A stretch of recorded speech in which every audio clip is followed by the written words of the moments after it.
An American student traveling up and down China narrowly escaped the coronavirus as it swept the country.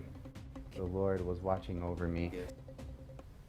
Dexter Lensing made it out right before those travel restrictions. Now he's living in Belmont. Since he's left, the virus has spread exponentially, even by people who don't have any symptoms so far. He says that he returned to the country February 2nd, arriving in Atlanta before then going on to Belmont. And then just days later, on the 6th, the United States enacted the restrictions.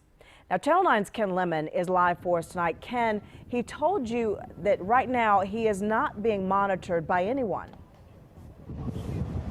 No, he is not being monitored right now. He says he checked in at the airport in Atlanta days ago, and at that point they told him he didn't have any symptoms. If he had any, then he should get in contact with the medical official as soon as possible. He's now living in the Belmont area with relatives. Definitely feel, really blessed that I got out when I did. Mr. Lensing believes that fear in China is spreading faster than the coronavirus. He rejects the thought that things are so bad. It's just been a bit overblown. But you can see a hint of relief in his face when the former soldier and student of Georgia State University explains that he unintentionally put himself at risk. Before the disease became public health enemy #1, Lensing spent time between classes traveling the entire country north to south twice. He was with friends in and out of train stations coming within 500 miles of Wuhan, the place with the highest concentration of deaths from coronavirus. Days later, public health officials advised people not to do the things he did for a month. The Lord was watching over me.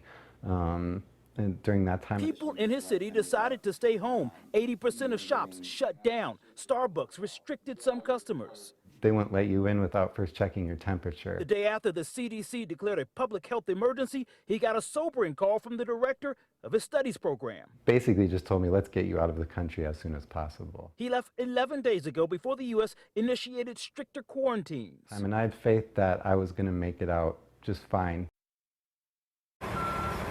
Now, he has been symptom-free since he returned to this area. We reached out to the CDC to see if they are doing anything to try to check up on folks like him. We've not heard back from them yet. Erica? All right, Ken, thank you. As for the national spread of coronavirus, the U.S. now has 15 confirmed cases so far. Outside of China, there are now at least 570 confirmed cases in more than 25 countries. But in China, the number of confirmed cases surging to just under 60,000. As for trying to contain the virus in China, the CDC says it has offered to help.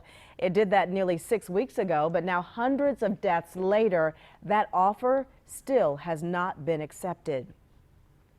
To help speed up the testing process, the CDC shipped out some test kits to labs across the country. But quality control testing found that they are not all working as they should. Some are producing inconclusive results. So now the CDC is remaking part of the kits.